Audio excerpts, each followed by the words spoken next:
تو اسے اللہ کی عطا ہی سمجھنا چاہیے۔ کچھ لوگوں کے پاس علم ہوتا ہے پر علم نافع نہیں ہوتا، وہ ٹامک ٹونیاں مارتے رہتے ہیں ساری زندگی۔ علم کو اللہ کی عطا سمجھیں، اپنی عقل پر اپنے شعور پر زیادہ بھروسہ نہ سمجھیں، نظر اللہ پہ رکھیں۔ حضرت مولا علی شیر خدا کرم اللہ تعالی وجہہ الکریم سے کسی نے پوچھا تھا بڑا عالم کون ہوتا ہے؟ ہمارے ہاں تو اب وہ والے عالم پائے جاتے ہیں نا، اللہ ماشاءاللہ، جو ممبر پہ بیٹھتے ہیں تو دعوے ہی دعوے ہیں، ممبر پہ بیٹھتے ہیں تو دعوے ہی دعوے ہیں، اس طرح کے عالم ہمارے ہاں پائے جاتے ہیں۔ وہ ہر بات میں دعویٰ کرتے ہیں، میں یہ کر دوں گا، میں وہ کر دوں گا۔ یہ مزاج علماء کا نہیں۔ حضرت علی المرتضیٰ سے کسی نے پوچھا بڑا عالم کون ہوتا ہے؟ فرمایا بڑا عالم وہ ہوتا ہے کہ جسے مسئلے کا پتہ نہ ہو تو وہ کہہ دے مجھے نہیں پتہ، میں پتہ کر کے بتاؤں گا، غلط بات بیان نہ کرے۔ امام مالک سے کسی نے کوئی مسئلہ پوچھا تو آپ فرمانے لگے مجھے اس سوال کا جواب نہیں آتا، ہمارے بزرگ سمجھاتے کیا ہیں؟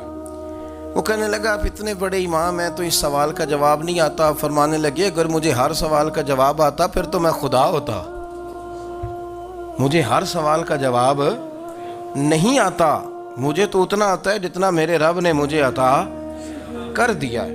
اپنی نظر اللہ پہ رکھیں، نکل آئیں اس معمے سے باہر کہ میں کوئی بلا ہوں، مجھے بڑا پتہ ہے، میرے پاس 6 ڈگریاں ہیں، مجھے 10 جگہ پہ تدریس کا شغف حاصل ہے، اس سے نکلیں باہر۔ قرآن مجید دیکھیے گا، اللہ تعالیٰ نے ارادہ قدرت فرمایا کہ میں حضرت آدم کو بناؤں گا، پھر بنانے کے بعد فرمایا فرشتوں سجدہ کرو آدم کو، سب نے سجدہ کیا الا ابلیس ابا واستکبر وکان من الکافرین، سب نے سجدہ کیا سوائے ابلیس کے، اس نے انکار بھی کیا، تکبر بھی کیا اور کافروں میں سے ہو گیا۔ تو یہ جب اللہ تعالیٰ نے سجدہ کرایا تو کیسے کرایا؟ اللہ تبارک و تعالیٰ نے نا حضرت آدم کو علم سکھایا خود، وعلم آدم الاسماء کلہا، خود اللہ فرماتے ہیں کہ میں نے جناب آدم علیہ السلام کو تمام اشیاء کے نام سکھائے، سب اشیاء کے نام سکھائے۔ تو وہ چیزیں پھر میں نے نا، اللہ فرماتے ہیں میں نے فرشتوں پہ پیش کی، میں نے کہا کہ بتاؤ ان کے نام کیا ہیں، تو فرشتوں نے جو جواب دیا وہ سمجھنے والا ہے۔ اللہ نے چونکہ خود علم سکھایا تھا حضرت آدم کو، جناب آدم سکھایا تھا، لیکن فرشتوں کو نہیں سکھایا تھا۔ تو اللہ کریم نے فرمایا فرشتوں اب یہ بتاؤ ان چیزوں کے نام کیا ہیں؟ تو فرشتے کیا کہتے ہیں؟ فرشتے عرض کرتے ہیں قالوا سبحانک لا علم لنا۔ آپ کبھی یقین کریں اس چیز کی لذت لیں تو مزہ آ جائے۔ کہا قالوا سبحانک، کہنے لگے تو پاک ہے، قالوا سبحانک، کہنے لگے تو، بھئی آدم علیہ السلام کو نام سکھا لیے، پھر فرشتوں کے سامنے وہ چیزیں پیش کر کے کہا ان چیزوں کے نام بتاؤ، تو فرشتے کیا کہتے ہیں؟ کہتے ہیں قالوا سبحانک، تو پاک ہے، لا علم لنا، ہمارے پاس کوئی علم نہیں، الا ما علمتنا، ہمیں تو اتنا پتہ ہے جتنا تو نے ہمیں سکھا دیا، ہمیں تو اتنا پتہ ہے جتنا تو نے ہمیں، لا علم لنا، ہمارے پاس کوئی علم نہیں ہے، اتنا ہی پتہ ہے جتنا تو نے ہمیں سکھا دیا ہے، اس سے زیادہ ہمارے پاس علم۔ اور یہ کیوں تو نے ہمیں جتنا سکھایا اتنا پتہ ہے؟ فرشتے یہ نہیں کہتے یا اللہ تو زیادہ سکھا، آدم کو دیا تو ہمیں بھی دے، یہ نہیں فرمایا، فرمایا انکا انت العلیم الحکیم، اے اللہ تو علم والا بھی ہے اور حکمت والا بھی ہے، تجھے پتہ ہے کس کو کتنا دینا ہے، جتنا تو نے مناسب سمجھا جناب آدم کو دیا، اور جتنا تو نے بہتر سمجھا وہ تو نے ہمیں عطا فرمایا۔ تو اگر آپ کے پاس علم ہے، کہیں نالج ہے، تو اس کو اللہ کی عطا سمجھیں۔ ہمارے ہاں بہت سارے لوگ بن کے بیٹھ جاتے ہیں، میں اکثر کہتا ہوں کہ پھر وہ دعوے کرتے ہیں میرے علاقے والے جاہل ہیں، میرے شہر والے جاہل ہیں، میرے خاندان والے پڑھے نہیں۔ یہ آپ کا دعویٰ ہے، یہ آپ کو خراب کر دے گا۔ ہم نے بہت سارے ایسے لوگ دیکھے جو بہت بڑے عالم تھے، لیکن اللہ جب لینے پہ آیا تو عقل ہی لے گیا، شعور ہی چلا گیا، حافظے ختم ہو گئے۔ آپ دیکھتے ہیں بڑھاپے میں کچھ لوگ ایسے ہوتے ہیں کہ جن کو یہ بھی یاد نہیں رہتا کہ میرا نام کیا ہے، میں کہاں ہوں، مجھے کدھر جانا ہے۔ تو اس وقت سے اللہ کی پناہ مانگیں اور اپنی نظر اپنے رب کریم کی جانب رکھیں، اللہ کی جانب اپنی نظر کو مبذول رکھیں۔ دوسری بات، علم کے بعد ایک چیز آتی ہے جس کا نام ہے ہدایت، جس کا نام ہے تقویٰ، جس کا نام ہے پرہیزگاری، جس کا نام ہے عمل، عبادت، ریاضت۔ یہ بھی اسی وقت ہی نصیب ہوتی ہے جب میرا رب کریم نصیب فرما دیتا ہے۔ ہم نے نا نیکی کا اپنا اپنا سٹیٹس بنا لیا ہے، اپنا اپنا معیار بنا لیا ہے۔ کچھ لوگ کہتے ہیں کہ جناب مسجد میں سیمٹ کا توڑا دینے سے بہتر ہے کسی غریب کو آٹے کا تھیلا دے دو۔ اب اس نے اپنا مزاج بنا لیا نا نیکی کا، اس نے اپنا سٹیٹس بنا لیا۔ میرا یہ سوال ہے کہ نبی پاک صلی اللہ تعالیٰ علیہ وسلم جب مدینہ شریف آئے تھے تو حضور نے سب سے پہلے غریبوں میں آٹا تقسیم کیا تھا کہ سب سے پہلے مسجد بنائی تھی؟ کیا عجیب لوگوں کا رنگ ہے، اپنی مرضی کی ہدایت، اپنی مرضی کا تقوی، اپنی مرضی کا معیار۔ مسجد کوئی بڑا چھوٹا خطیب بھی میری طرح کا ہو نا تو وہ مسجد میں بیٹھ کے جب نبی پاک کی بات کرتا ہے تو کہتا ہے میرے رسول پاک غریبوں کا سہارا بن کے آئے۔ وہ غریبوں کی بات کرتا ہے، مسکینوں کی، لاچاروں کی، کمزوروں کی بات۔ تو مسجد ہی تو وہ ادارہ ہے جہاں سے غریبوں کی بات ہو رہی۔ تو اب لوگوں نے غریب کو اور مسجد کو لڑانا شروع کر دیا، اس کو لڑاؤ کہ مسجد میں پیسے دینے سے بہتر ہے آپ غریب کو آٹے کا تھیلا دے دیں۔ آپ یہ کیوں نہیں کہتے کہ مسجد میں بھی آپ توڑا دیں ایک سیمٹ کا اور ساتھ غریب کو بھی خدمت کریں؟ یہ کیوں نہیں تقویٰ؟ اپنی اپنی مرضی کا مزاج، اپنی اپنی۔ کچھ لوگ کہتے ہیں چھوڑو جی، ساری زندگی انسان نماز پڑھتا رہے اور پھر گالیاں بھی دیتا رہے، بندہ داڑھی بھی رکھ لے اور جھوٹ بولنا بھی نہ چھوڑے۔ تو یہ آپ نے اپنے پاس سے تقوی کا معیار بنایا۔ گالی دینے کا گناہ ہے اور داڑھی رکھنے کا ثواب ہے۔ تو اگر آپ داڑھی رکھے ہوئے ہیں اور آپ کوئی غلطی کر رہے ہیں تو اس سے آپ کی داڑھی کا ثواب ختم، اللہ کرے آپ کو سمجھ آئے میری بات۔ آپ کوئی غلطی کر رہے ہیں، داڑھی کا ثواب اس سے ختم، وہ اپنی جگہ پہ قائم ہے چیز۔ اپنی مرضی کا کیوں تقوی کا معیار بناتے ہیں؟ تقوی کا مزاج اپنی مرضی کا نہ بناؤ۔ اللہ کی بارگاہ سے دعا مانگو کہ یا اللہ ہمیں ہدایت کا نور عطا فرما، اللہ تو ہمیں رستہ دکھا، تو بتا کہ ہدایت کیا ہے۔ تو رب فرماتا ہے اللہ ولی الذین آمنوا، اللہ مومنوں کا مددگار ہے، یخرجہم من الظلمات الی النور، وہ انہیں اندھیروں سے نکالتا ہے اور نور کی طرف روشنی عطا فرماتا ہے۔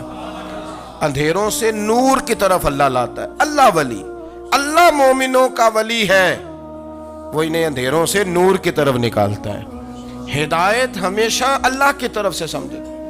جب وہ نماز کی توفیق دیتا ہے تو اپنے فضل سے دیتا ہے، جب وہ ذکر کی توفیق دیتا ہے تو اپنے فضل سے۔ ہم سمجھتے ہو جی فلانا نہیں پڑھ رہا بڑا بیوقوف ہے، فلانا نہیں پڑھ رہا، تو تم کیا اپنی عقل کے زور پہ پڑھ رہا ہے؟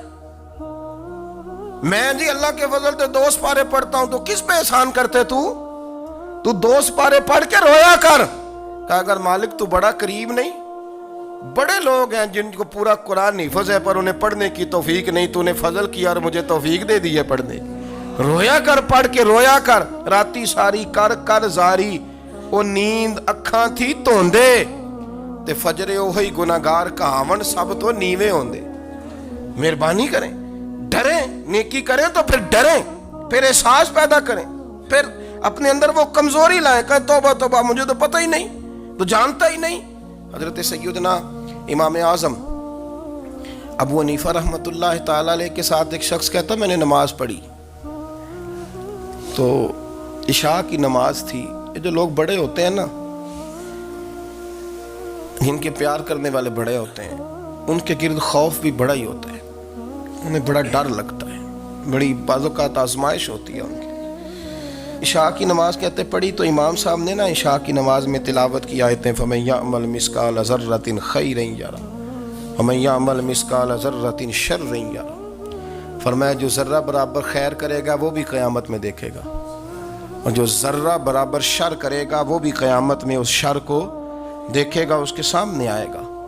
تو وہ شخص کہتا ہے کہ سارے لوگ نماز پڑھ کے چلے گئے تو امام صاحب رحمۃ اللہ علیہ نے اپنی داڑھی پکڑی، رو رہے ہیں، کہتے ہیں وہ ذرہ برابر نیکی کا بدلہ دینے والے، وہ ذرہ برابر شر پہ سزا دینے والے میری سفید داڑھی کو دیکھ، مالک میرے ذرے ذرے سامنے نہ لانا، لوگ تو میری بڑی قدر کرتے ہیں دنیا، میں تو بڑا پہچانا جاتا ہوں، لوگ تو میری راہوں میں پھول لیے کھڑے ہوتے ہیں، مجھے بڑا نوازتے ہیں، قیامت میں رسوا نہ کر دینا، میرے لیے مشکل ہو جائے گی۔ وہ کہتے ہیں میں نے امام صاحب کا درد دیکھا، مجھے کوئی کام تھا تو میں چلا گیا، میں نے کہا کہ وہ اس وقت اللہ کے حضور حاضر ہیں تو میں دوبارہ آؤں گا۔ کہتے ہیں میں تہجد کا وقت آیا تو امام صاحب وہیں بیٹھے تھے، اور ان کی داڑھی آنسوؤں سے بھری ہوئی تھی اور زور سے داڑھی پکڑی ہوئی، کہنے لگے مالک رسوا نہ کر دینا، قیامت میں رسوا نہ کر دینا۔ یار جو ہدایت یافتہ لوگ تھے وہ تو ڈرے ہوئے تھے، وہ تو سہمے ہوئے تھے، وہ تو کہتے تھے یہ اس کا فضل نہیں، اس نے بلا لیا، یہ اس کا کرم نہیں۔ حضرت باعزید بستامی کسی کافر کو دیکھتے تو رو پڑتے، کہتے مالک تو کتنا کریم ہے، یہ بے ایمان رہ گیا، تو نے اپنے فضل سے مجھے اپنے نبی کا غلام بنا لیا۔ وہ رو پڑتے۔ یہاں تو لوگوں کا دعویٰ ہی بڑا ہے۔ نمازی اللہ خیر فرمائے وہ تو دوسروں کو گھورتا ہے، وہ کہتا ہے جنت کا میں مالک ہوں، کنجیاں میرے پاس ہیں، میں کسی اور کو گھسنے نہیں دوں گا۔ اور اگر 2-3 حج کر لے تو پھر تو وہ کہتا ہے کہ اب میرے سے پوچھ کے لوگ جنت میں جائیں گے معاذ اللہ۔ اور اگر وہ 2 4 5 7 دفعہ کوئی نفل پڑھ لے تو پھر وہ کہتا ہے چھوڑیں جی سارے لوگ بے عمل ہیں، میں اکیلا نیک ہوں۔ نہ ایسا کریں، اپنی توجہ اپنے رب پہ رکھیں، اپنی توجہ اپنے معین الملت والدین، عطا رسول، ہند الولی، غریب نواز، خواجہ معین الدین چشتی، حضرت خواجہ اجمیر، شاہ اجمیر، والی ہندوستان۔ آخری عمر میں نا سارا دن روتے گزر جاتا، ساری رات روتے گزر جاتے، ذرا سی کوئی بات کرتا تو رو پڑتے، آنکھیں آنسوؤں سے بھری رہتی۔ کئی دفعہ اپنے بھی پریشان ہو جاتے ہیں نا کہ یار تو ایک بات کی جان ہی نہیں چھوڑ رہا۔ تو خواجہ قطب الدین صاحب بختیار کاکی سے لوگوں نے کہا کہ آپ مرشد سے بات کریں، اتنا بھی تو نہیں نہ رونا چاہیے، ہر وقت اس کے آنسو کی کریے، عاشق دا کام ہی رونا تونا تے بنا رویوں نہیں منظوری۔ یہ عاشق سدا ہی روندا رہندا ہے، پاویں وصل ہوئے تے پاویں دوری، ہر وقت رونے کا کیا مطلب ہے؟ تو خواجہ قطب صاحب کہتے ہیں میں قریب گیا تو میں نے پیر دبائے، میں نے کہا سونیا لوگ تو کچھ بھی نہیں کرتے، تو نے تو کمال کر دیا، 90 لاکھ آدمی مسلمان کر دیا، دنیا کچھ نہیں کرتی، تو نے 50 سال ساری رات مصلے پہ بیٹھ کے رب راضی کیا۔ تو شہزادہ تھا، حضور کی اولاد تھا، لیکن معین الدین تیرا ایک پلاٹ بھی نہیں، تو نے طالب علم پالے، انہیں غریبوں کو دیا، تو نے نوازا، کوئی شے نہیں تیرے پاس، ہر چیز تو نے، ساری رات روتے ہو، سارا دن روتے ہو۔ تو خواجہ قطب الدین صاحب کہتے ہیں میں نے جب عرض کیا تو خواجہ صاحب مجھے گلے لگا لیا، چیخ مار کے روئے، کہنے لگے قطب الدین پتر داڑھی سفید ہو گئی، جانے کا وقت آ گیا، جو تو نے نیکیاں گنوائی ہیں وہ ہیں صحیح میرے پاس، پر یار کی بارگاہ میں پیش کرنے کے قابل ایک بھی نہیں، تو بارگاہ تو دیکھ کتنی بڑی ہے، رسول کریم کی بارگاہ میں پیش کرنے کے قابل ان میں سے ایک بھی نہیں، تو آستانہ دیکھ کتنا بڑا ہے، کیا پیش کروں گا، کیا عرض کروں گا حضور کی بارگاہ میں، کس طرح؟ وہ یار جو بڑے تھے وہ تو ڈرے ہوئے تھے، سہمے ہوئے تھے، وہ تو بڑی آزمائش میں تھے، لیکن میرا اور آپ کا رٹا 2 نمازیں پڑھ کے 6 نمازوں کا دعویٰ کرنا اور لمبی چوڑی کہانیاں بنانا اور اپنے منہ سے اپنی تعریفیں کرنا، اس سے تھوڑا باہر آئیں۔ رزق بھی میرا اللہ ہی دیتا ہے، علم بھی اللہ دیتا ہے، رزق بھی۔ بڑے بڑے فقیروں کو مالدار ہوتے دیکھا، بڑے بڑے مالداروں کو فقیر ہوتے دیکھا، بڑے بڑے، میرے ایک بڑا سخی قسم کا سجن ہے، بڑا پیارا ہے، میں اسے سخی مانتا ہوں، میں نے اپنی پریشانیوں کے دنوں میں بھی اس شخص کو سخی دیکھا۔ ایک دن رات کو مجھے ٹیلی فون کر کے کہنے لگا کدھر ہو؟ میں نے کہا میں گھر ہوں۔ نہیں اکثر سفر میں ہوتے ہو نا؟ اور میں نے کہا نہیں طبیعت کیسی ہے؟ ٹھیک ہے، بس حال چال پوچھنا تھا۔ میں نے سمجھائی، میں نے کہا یار یہ کوئی مسئلہ ہے، ورنہ رات کے 2 بجے کوئی حال پوچھنے کو فون تو نہیں نہ کرتا، کوئی مطلب ایسا تو مسئلہ نہیں نا؟ تو میں نے بیک کال کی، میں نے کہا یار میری بات سن، مسئلہ کیا؟ کہ نہیں کچھ نہیں دل کر رہا تھا۔ میں نے کہا میری گل سن، رہے ہیں اسی 4-5 سال کٹھے، میں تین جاننا، اصل بات کر۔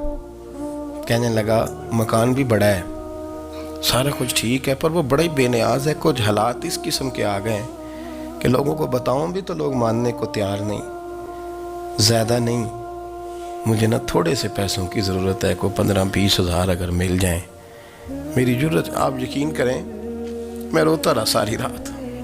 میں نے کہا مہربانہ تیرا کس طرح کرانگ، اس سے لے کے زمانہ استعمال کرتا تھا، پر بے پرواہی ویکھ نہ سجڑ دی، جتھے کسے دی پیش نہ جاوے، انہیں تاجاں والے در در رولے تے منگتیاں تخت بٹھاوے۔ سجنا کسے نو کارا مل دئی، کوئی کعبے ہو خالی آوے. واللہ خیر الرازقین. وہ کہتے تو دائیں بائیں نہ جا، رزق تو تجھے میں دوں گا، میں ہوں بہتر رزق دینے والا. بڑے بڑے بادشاہ، بڑے بڑے شہنشاہ، بڑے بڑے لوگ، ہاتھوں میں کاسے، فقیریاں. ام ربیعہ کہا کرتی تھیں، بڑی نیک اور صالح خاتون تھیں. وہ کہتی ہیں کہ میں نا بڑے امیر آدمی کی بیوی تھی، اپنے شوہر کے ساتھ چھت پہ بیٹھی تھی تو نیچے فقیر مانگنے والا آیا. اس نے بڑے درد سے صدا کی تو میں نے اپنے شوہر سے کہا کچھ دے دے. کہا دفع کر، ان لوگوں نے دھندا بنایا ہوا ہے. کہتی میں میکے سے بھی بڑا مال لے کے آئی تھی، میرے ماں باپ بڑے امیر تھے تو میں نے نا چوری اپنے خامہ سے نظر بچا کے باتھ روم جانے کے بہانے گئی اور نیچے جا کے 5 دینار میں نے اس فقیر کی ہتھیلی پہ رکھے. کہتے اس نے 5 دینار دیکھے، پھر میری طرف دیکھا تو میں نے اس کی آنکھوں میں آنسو چمکتے دیکھے. کہنے لگے بی بی رب تیرا بھلا کرے، میں 3 دنوں کا بھوکا ہوں. کہ وہ چلا گیا. میں گھر آ گئی، باہر آئی تو میرا شوہر کہنے لگا تو اتنی اب اتنی تو تیز ہو گئی ہے اور تو اتنی خود مختار ہو گئی ہے، میرے بغیر پوچھے مال خرچ کرے گی، جا تجھے 3 طلاقیں. کہتی میں بالدار اور وزادار باپ کی بیٹی تھی، طلاق لے کے گھر آئی تو میرا باپ ٹوٹ گیا، چارپائی پہ چلا گیا. اوہو یہ کیا بن گیا. کہتی بڑی تکلیف رہی. 1-2 سال کے بعد میرے ابا نے میری شادی کر دی. اب جس شوہر کے پاس گئی وہ بڑا نیک تھا، پرہیزگار تھا، اللہ نے بہترین صلہ دیا. کہتی چھت پہ بیٹھی تھی، دروازے پہ فقیر آیا تو میں نے شوہر سے کہا کچھ دے دوں.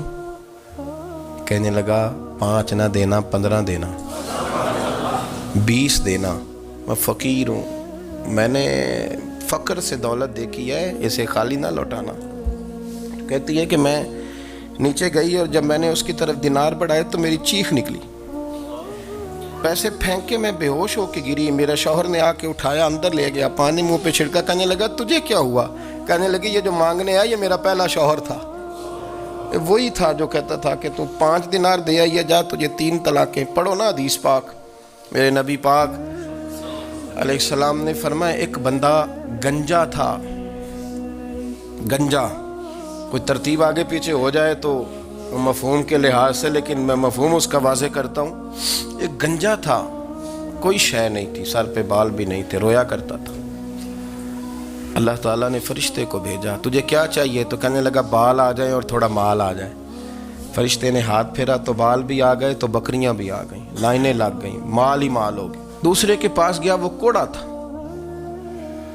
اس کو جا کے کہا کیا چاہیے. کہنے لگا شفا ہو جائے اور کچھ اللہ تعالیٰ آسانی کر دے. شفا بھی ہو گئی، گائیں بھی دے دی، بھینسیں بھی دے دی، مال ہی مال ہو گئی. پھر ایک کے پاس گیا، وہ اندھا تھا. تجھے کیا چاہیے. اس نے کہا آنکھیں مل جائیں اور کچھ ساتھ اللہ مال دے دے. اونٹ ہی اونٹ ہو گئے. جب بڑا نواز دیا تو پھر مالک نے امتحان لینے کا ارادہ کیا. یاری تیری سونا ہے پر آزمائشاں بھی تیریاں اگ. آزمائشاں تیریاں، صحیح کہہ رہا ہوں، آزمائشاں تیریاں، یاری تیری سونا ہے پر آزمائشاں تیریاں. یہ سونا پرکھیا جامدائی پہلو نہ لگاں دے لگ. اللہ نے فرمایا آزمائش کرو. سب سے پہلے گنجے کے پاس آئے، اسے کہا اللہ کے رستے میں کچھ دیکھنے لگا، میرے خرچے ہی بڑے. دیکھو تو صحیح کتنی مشکل میں وقت گزارتا ہوں، حال ہی کوئی نہیں. تو اس نے کہا میں نے تو سنا ہے تو گنجا اور بھوکا ننگا تھا. کہنے لگا میں تو جدی پشتی رئیس اعظم ہوں، تجھے کس پاگل نے کہا ہے بھاگ جا. اس نے کہا اچھا جیسے تو تھا ویسے ہی ہو جائے. کھیت کھلیان اجڑ گئے، پھر سے گنجا ہو گیا. حضور علیہ السلام فرمانے لگے. پھر وہ اس کے پاس گیا جو کوڑا تھا، اسے کہا کچھ دے. کہنے لگا خرچے ہی بڑے. اب پوچھ لیں کسی امیر آدمی سے، کہے گا چکی کے نیچے ہاتھ ہے میرا، میرے سے زیادہ تو اب پریشان بندہ ہی کوئی نہیں. کیا بتاؤں آپ کو، اتنا ٹیکس ہے، اتنا جرمانہ ہے، فلانی شے، بڑا کچھ گنواتے ہیں لوگ. اس نے کہا میں نے تو سنا تو پہلے کوڑا تھا. اس نے کہا اچھا دوڑ جا، میں تو رئیس اعظم ہوں، دادا بھی پردادا بھی اور ساری نسل ہی. اس نے کہا اچھا جیسے تو تھا ویسے ہی ہو جائے. پھر وہ گیا اندھے کے پاس اور جا کے کہا اللہ کے نام پہ کچھ دے. تو کہنے لگا رب کے نام پہ، یہ کھڑے ہیں اونٹ جتنے تیرے دل کرے لے دا. اس نے کہا کیا معنی اس بات کا. کہنے لگا یار تجھے کیا بتاؤں، میں تو اندھا تھا، میں نے تو کبھی دنیا دیکھی نہیں تھی. پھر اس کریم نے فضل کیا تو مجھے بڑا کچھ دکھایا.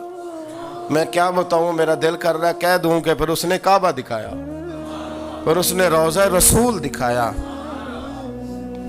پھر اس نے ریاض الجنہ کے سجدے دکھائے، پھر اس نے اپنے محبوب کے دروازے کی رونقیں دکھائیں۔ اس نے بڑا کچھ دیا، اس نے بڑا نوازا۔ میرے پاس تو شاید میں بدکار پرانا خادم، کسے در ملی نہ ٹوئی، ایتے واصف یار نے نظر جو کی تھی، پھر واصف ہی ہوئی۔ یہ تو اس کا کرم ہوا۔ تو یہ وہ کہنے لگا تو اللہ کے نام پہ جان مانگ، میں وہ بھی دینے کو تیار۔ میرے پاس تو شے ہی کوئی نہیں تھی، مجھے تو اپنا پتہ ہے، میں تو کوئی شے نہیں تھا، کچھ نہیں تھا میرے پاس۔ یہ تو ان کا کرم ہے کہ رخ ان کا ادھر ہے، اور مختصر سی میری کہانی ہے، یہ جو بھی ہے ان کی مہربانی ہے۔ تو وہ کہنے لگا میں بھی کچھ لینے نہیں آیا تھا، تیری آزمائش ہی کرنے آیا تھا، تیری عزتیں بھی سلامت رہیں گی، تیرا مال بھی سلامت رہے گا، تیری شفا بھی۔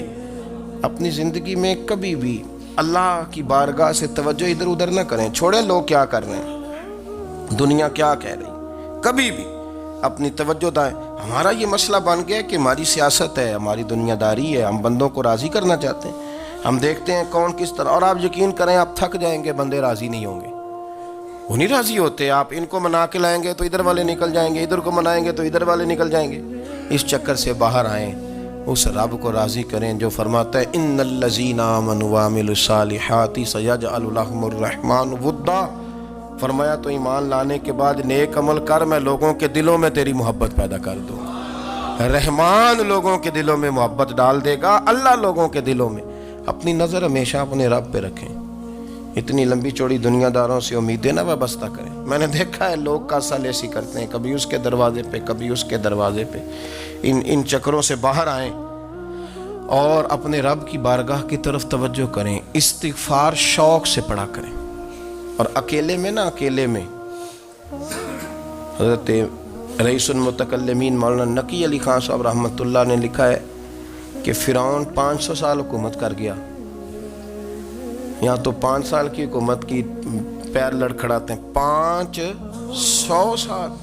فرماتے اصل وجہ یہ تھی کہ دنیا جب سو جاتی تھی نا تو اوپر چادر لے کے تو مصلے پہ بیٹھ جاتا تھا اور ہاتھ باندھ کے کہتا تھا رب تو ہی ہے، میرا پردہ نہ کھولنا، مالک تو ہی ہے، کرم نوازی کرنا، میری پکڑ نہ کرنا۔